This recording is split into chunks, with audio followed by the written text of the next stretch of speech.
Well, Julie, first I want to get into the sequence of events as reported by Richmond police, and then I want to get into some of the arrest warrants that some of the individuals who were involved already had. This happened around 11:48 Wednesday night in the 3100 block of Decatur Street. Richmond police say officers attempted to apprehend individuals who were wanted after they parked a vehicle on that street. Police say there were 4 men in the car: 18-year-old Khalik Harris of Richmond, 21-year-old Corey Hewitt of Chesterfield, 18-year-old Camonte Mayo of Henrico County, and 18-year-old Devon Brown of Richmond. When officers approached the vehicle and attempted to detain the individuals, RPD says Harris fired shots at an officer from the passenger seat. RPD says an officer returned fire, and the suspects from the vehicle attempted to flee the area on foot. 3 of them were detained, but not Harris. 4 firearms were recovered by the scene. Later, Harris showed up to a nearby hospital with a non-life-threatening gunshot wound. He was treated and then arrested for attempted murder and use of a firearm during the commission of a felony. Harris already had an unrelated outstanding arrest warrant from Chesterfield County for not showing up to court.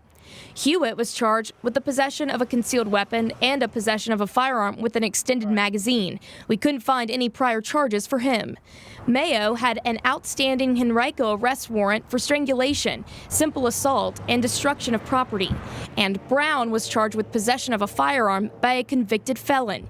He was recently charged with grand larceny of a vehicle. His bond was set at $500, and he was released on his own recognizance 5 days later.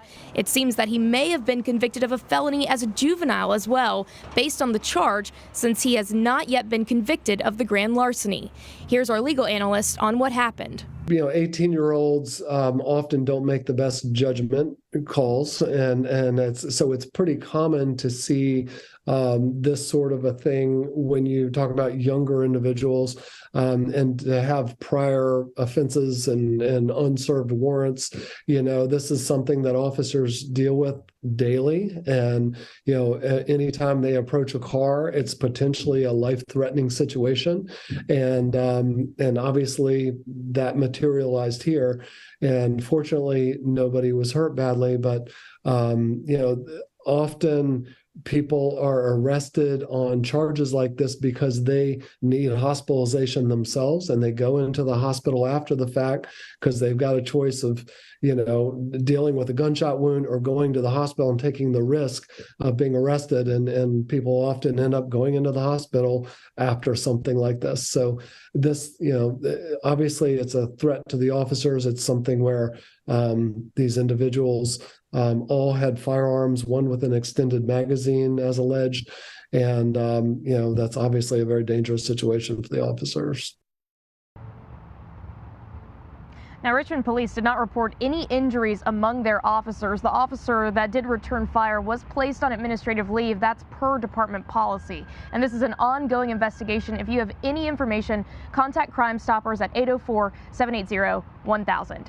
In Richmond, I'm Elizabeth Holmes, CBS 6 News.